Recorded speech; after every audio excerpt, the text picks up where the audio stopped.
கர்த்தருடைய பரிசுத்த நாமத்திற்கு மகிமை உண்டாவதாக. தேவன் அருளியப்ப மினிஸ்ட்ரி மூலமாக உங்களோடு தொடர்பு கொள்வதிலும் நாம் மகிழ்ச்சி அடைகிறோம். இன்றைக்கும் இந்த நாளிலும் தேவன் நமக்கு கொடுக்கிற வார்த்தை யோவான் எழுதிய சுவிசேஷ பகுதி 15ஆம் அதிகாரம் 5ஆம் வசனம். நானே திராட்சை செடியே, நீங்கள் கொடிகள். ஒருவன் என்னிலும் நான் அவனிலும் நிலைத்திருந்தால் அவன் மிகுந்த கனிகளை கொடுப்பான். என்னை அல்லாமல் உங்களால் ஒன்றும் செய்யக்கூடாது. ஹல்லேலூயா. கிறிஸ்துவுக்குள் பிரியமானவர்களே, கர்த்தருடைய வார்த்தை சொல்லுகிறது, நானே திராட்சை செடி, நீங்கள் கொடிகள். ஒருவன் என்னிலும் நான் அவனிலும் நிலைத்திருந்தால் அவன் மிகுந்த கனிகளை கொடுப்பான் என்று கர்த்தருடைய வார்த்தை தெளிவாக கூறுகிறது. ஆம் பிரியமானவர்களே, கர்த்தராகிய இயேசு கிறிஸ்து திராட்சை செடியா இருக்கிறார், நாம் கொடிகளா இருக்கிறோம். நாம் இயேசு கிறிஸ்துவிலே நிலைத்திருக்கும் போது மிகுந்த கனிகளை நாம் கொடுக்க முடியும். ஹல்லேலூயா. தேவன் நம்மை எதற்காக தெரிந்து கொண்டார்? நம் கனி கொடுப்பதற்காக.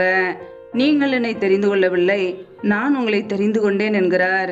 நீங்கள் என் நாமத்தினாலே பிதாவை கேட்டுக்கொள்வது எதுவோ அதை அவர் உங்களுக்கு கொடுக்கத்தக்கதாக நீங்கள் போய் கனி கொடுக்கும்படிக்கும் உங்கள் கனி நிலைத்திருக்கும்படிக்கும் நான் உங்களை ஏற்படுத்தினேன் என்கிறார். பிரியமானவர்களே, நம்முடைய வாழ்க்கையிலே இயேசு கிறிஸ்துவிலே நிலைத்திருக்கும் போது நம் மிகுந்த கனிகளை கொடுக்க முடியும். ஹல்லேலூயா. என்னில் நிலைத்திருங்கள், நானும் உங்களில் நிலைத்திருப்பேன். கொடியானது திராட்சை செடியில் நிலைத்திராவிட்டால் அது தானாய் கனி கொடுக்க மாட்டாதது போல நீங்களும் என்னில் நிலைத்திராவிட்டால் கனி கொடுக்க மாட்டீர்கள் என்று கர்த்தர் கூறுகிறார். பிரியமானவர்களே, நம்முடைய வாழ்க்கையிலே ஒவ்வொரு நாளும் இயேசு கிறிஸ்துவிலே நாம் நிலைத்திருக்க வேண்டும். அப்பொழுதுதான் கனிவுள்ள ஒரு வாழ்க்கை நாம் வாழ முடியும். நீங்கள் மிகுந்த கனிகளை கொடுப்பதினால் என் பிதா மகிமைப்படுவார், எனக்கும் சீஷராய் இருப்பீர்கள் என்று கர்த்தர் சொல்கிறார். பிரியமானவர்களே, நம்முடைய வாழ்க்கையிலே மிகுந்த கனிகளை நாம் கொடுத்து பிதாவை நாம் மகிமைப்படுத்துவோம். ஹல்லேலூயா. ஒவ்வொரு நாளும் நம்முடைய வாழ்க்கையிலே இயேசு கிறிஸ்துவின் வார்த்தைகளுக்கு கீழ்ப்படிந்து வாழ்வோம். அவருடைய வார்த்தையிலே நிலைத்திருக்கும் போது மாத்திரமே நாம் கனி கொடுக்க முடியும்.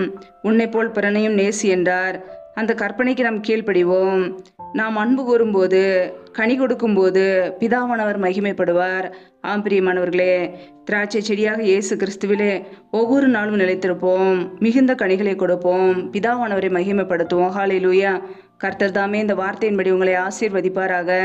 ஆமேன். நம்மை நாமே அவருடைய சமூகத்திலே தாழ்த்தி அர்ப்பணித்து ஜெபிப்போம். ஜெபம்.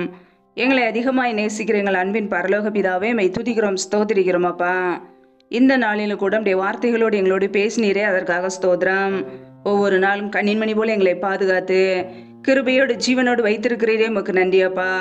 நல்லவரே மை துதிக்கிறோம், வல்லவரே மை துதிக்கிறோம், பரிசுத்தமுள்ளவரே மை துதிக்கிறோம். நேற்று மீண்டும் என்று மாறாத எங்கள் அன்பு நேசரே மை துதிக்கிறோம் அப்பா. இப்பொழுது இணைந்திருக்கிற ஒவ்வொரு குடும்பங்களையும் உடைய கரங்களிலே அர்ப்பணிக்கிறோம். என் தேவன் தாமே பிள்ளைகளை ஆசீர்வதிப்பீராக. பிள்ளைகள் செய்கின்ற வேலைகளை, தொழில்களை, வியாபாரங்களை ஆசீர்வதிங்க. கையின் பிரயாசங்களை பெருக பண்ணுங்க. யாரெல்லாம் பலவீனத்தோடு, சோர்வோடு, வியாதியோடு கஷ்டப்படுகிறார்களோ என் தேவன் நல்ல சுகத்தை கொடுங்கப்பா. இப்படியே சுகமாக்கும் கரம் பிள்ளைகளை தொட்டு சுகமாக்கட்டும், விடுதலையாக்கட்டும். பலவீனத்திலும் இப்படிய பலன் பரிபூரணமாய் விளங்கட்டும். ஆசீர்வதிங்க. எந்தெந்த குடும்பங்களிலெல்லாம் திக்கற்றவர்களாய் தனிமையோடு வாழ்கிறார்களோ, கணவரால் கைவிடப்பட்ட ஒரு நிலைமையில யாருமே இல்லாமல் கஷ்டப்படுகிறார்களோ என் தேவன் அவர்களுக்கு உதவி செய்யுங்க. திக்கற்ற பிள்ளைகளுக்கு நீரே சகாயர், நீர் மாத்திரமே உதவி செய்ய முடியும். பொருளாதார தேவைகளை சந்திங்கப்பா. பிள்ளையுடைய படிப்பு காரியங்களை, பண தேவைகளை சந்திங்க. சூழ்நிலைகளை எல்லாம் சாதமாய் மாற்றி கொடுங்க. என் தேவனுடைய கரம் ஒவ்வொரு குடும்பங்கள் மேல் தங்கி இருக்கட்டும். ஆசீர்வதிங்க, பலப்படுத்துங்க. எந்தெந்த குடும்பங்களிலெல்லாம் கணவன் மனைவிக்கிடையே பிரிவினையோடு, பிரச்சனையோடு வாழ்கிறார்களோ, குடும்பத்திலே சமாதானம் இல்லாமல் வாழ்கிறார்களோ என் தேவன் அந்த குடும்பத்திலே சமாதானத்தை கொடுங்கப்பா. சிலுவையில் சிந்திய ரத்தத்தினாலே சமாதானத்தை உண்டாக்கியவர். ஒவ்வொரு குடும்பத்திலும் தெய்வீக சமாதானம் ஆளுகை செய்யட்டும். அப்படியே நன்மையினால் நிரப்புங்கப்பா. யாரெல்லாம் கடன் பிரச்சனையிலே, உபத்திரவத்திலே கண்ணீரோடு வாழ்கிறார்களோ கடன் பிரச்சனையிலிருந்து பிள்ளைகளுக்கு விடுதலை கொடுங்கப்பா. ஆசீர்வதிங்க. எந்தெந்த குடும்பங்களிலெல்லாம் கர்ப்பத்தின் கனிக்காக ஜெபிக்கிறார்களோ என் தேவன் அந்த குடும்பத்திலே அப்படி நன்மையை அப்பா கட்டளையிடுங்க.